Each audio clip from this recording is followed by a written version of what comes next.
नमस्कार, मैं हूं विशाल पांडे।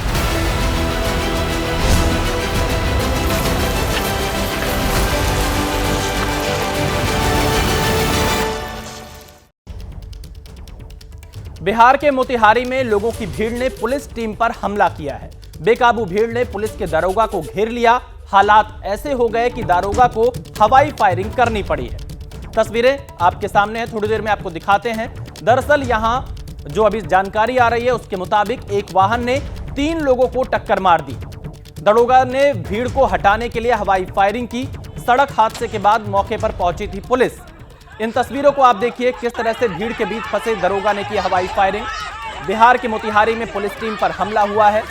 एक तरफ पुलिस दिखेगी तो दूसरी तरफ बेकाबू भीड़। और पूरी घटना आपको बता दें, दरअसल यहां एक वाहन ने 3 लोगों को टक्कर मार दी थी। हादसे के बाद स्थानीय लोगों ने मैजिक वाहन के चालक को बंधक बना लिया। इसके बाद पुलिस की टीम उसे छुड़ाने के लिए पहुंची तो गांव के ही कुछ असामाजिक तत्वों ने पुलिस को घेरने की कोशिश की। हालात ऐसे हो गए कि पुलिस टीम को लौटना पड़ा, लेकिन दारोगा भीड़ के बीच फंस गए, जिसके बाद भीड़ को तितर बितर करने के लिए उन्हें हवाई फायरिंग करनी पड़ी। ये बीते एक हफ्ते में मोतिहारी जिले के अंदर पुलिस पर हमले का दूसरा मामला है। आप इन तस्वीरों को देखिए, कैसे खुद को बचाने के लिए दारोगा को हवाई फायरिंग करनी पड़ी। यहां पर जो कुछ असामाजिक तत्व थे, बेकाबू भीड़ ने पुलिस को भी घेर लिया और खुद को बचाने के लिए बिहार के मोतिहारी में पुलिस के दारोगा को हवाई फायरिंग करनी पड़ी। और आप देखिए कैसे पुलिस की टीम को अपनी गाड़ी में बैठकर भागना पड़ रहा है इस बेकाबू भीड़ के चलते। दारोगा के साथ जो और पुलिसकर्मी थे वो उस गाड़ी से भाग गए और यहां जो तस्वीरें दिखाई दे रही हैं, पुलिसकर्मी को हवाई फायरिंग करनी पड़ी ताकि भीड़ तितर बितर हो और खुद को बचाया जा सके।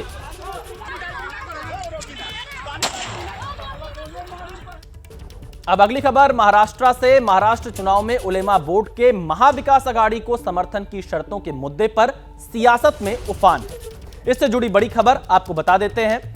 उलेमाओं के एमबीए को समर्थन पर सोमैया का बड़ा दावा। किरीट सोमैया ने बड़ा दावा किया है। नाना पटोले ने उलेमा बोर्ड को चिट्ठी लिखी, यह किरीट सोमैया का कहना है। किरीट सोमैया ने जारी की नाना पटोले की चिट्ठी। उलेमा बोर्ड की 17 मांगों को लेकर लिखा खत। नाना पटोले ने चिट्ठी की पुष्टि नहीं की है। महाराष्ट्र कांग्रेस ने किरीट सोमैया के पत्र को फर्जी बताया है। तो महाराष्ट्र में महाविकास आघाड़ी कांग्रेस की सरकार आते ही राष्ट्रीय स्वयंसेवक संघ आरएसएस पर प्रतिबंध लगेगा। ऑल इंडिया उलमा बोर्ड महाराष्ट्र ने महाराष्ट्र प्रदेश कांग्रेस अध्यक्ष नाना पटोले के पास 17 मांगे की, उसमें से एक मांग है आरएसएस पर प्रतिबंध लगाना, जो कांग्रेस ने मान्य की है। इसी खबर पर और ज्यादा जानकारी देने के लिए हमारे संवाददाता मृत्युंजय सीधे मुंबई से लाइव जुड़ चुके हैं। मृत्युंजय, किरीट सोमैया आज सुबह से 2 बड़े मुद्दे उठा चुके हैं। पहला बांग्लादेशी और रोहिंग्या का, और दूसरा ये मुद्दा कि नाना पटोले ने उलेमा बोर्ड को चिट्ठी लिखी है। हालांकि महाराष्ट्र कांग्रेस इसे फर्जी बता रही है, पर नाना पटोले ने चिट्ठी में क्या लिखा जो किरीट सोमैया की तरफ से जारी किया गया है?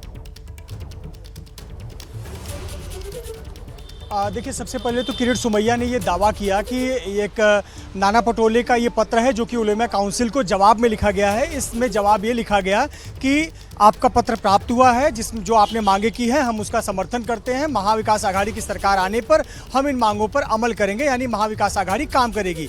ये दावा किरीट सोमैया ने एक पत्र जारी करके कहा। लेकिन जब ये पूरा मामला वायरल हुआ, खबरों में आया, इसके बाद में महाराष्ट्र कांग्रेस की तरफ से इस पर जवाब दिया गया और सोशल मीडिया पर भी इसका जवाब दिया गया। इस पत्र को पूरी तरह से फेक बताया गया, गलत बताया गया। और ये कांग्रेस की तरफ से कहा गया कि जिस प्रकार से बीजेपी और महायुति झूठ और फरेब फैलाती है चुनाव प्रचार के दौरान, उसी प्रकार से एक झूठा पत्र लेकर ये दावा कर रही है कि एमवीए ने उलेमा काउंसिल के 17 जो मांगे थी उसको मान लिया है। तो कहीं ना कहीं सुबह से किरीट सोमैया इस मुद्दे को लेकर आक्रामक है। उन्होंने 2 मुद्दे जाहिर किए, एक उलेमा काउंसिल वाला मुद्दा था और एक टाटा इंस्टीट्यूट का जो एक रिसर्च पेपर सामने आया है जिसमें 2051 तक हिंदुओं की आबादी घटकर मुंबई में 54% हो जाएगी, उसका जिक्र किया। लेकिन अब कांग्रेस कह रही है कि जिस प्रकार से झूठे बातें चुनाव में बीजेपी करती है और वो एक बार फिर से साबित हुआ और ये पत्र पूरी तरह से झूठा इसे करार दिया है कांग्रेस ने। जी जी बहुत शुक्रिया मृत्युंजय पूरी जानकारी देने के लिए। तो देखिए किस तरह से किरीट सोमैया ने एक के बाद एक कई ट्वीट कर कांग्रेस पर आरोप लगाए। दिल्ली से इस वक्त की बड़ी खबर आ रही है, सिविल डिफेंस वॉलंटियर को वापस रखने का प्रस्ताव पास हुआ है। सोमवार से वॉलंटियर्स को मिलेगा काम, आतिशी का यह बयान आया है। 10,000 मार्शल फिर होंगे बहाल, सीएम आतिशी ने यह बयान दिया है। मैं आज बस मार्शल्स को एक खुशखबरी देना चाहती हूं कि आने वाले कुछ ही दिन में उनकी स्थायी नियुक्ति का प्रस्ताव एलजी साहब को भेजा जाएगा।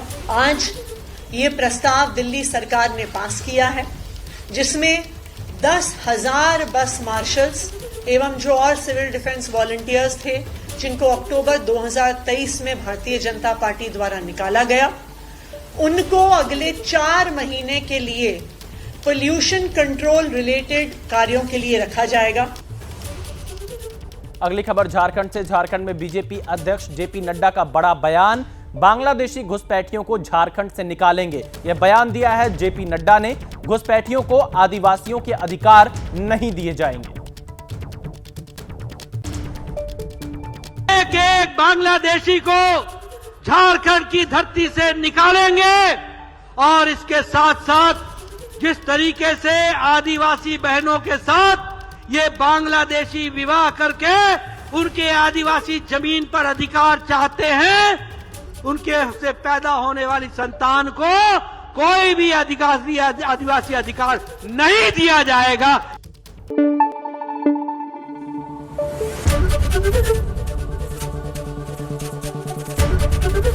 एबीपी न्यूज आपको रखे आगे।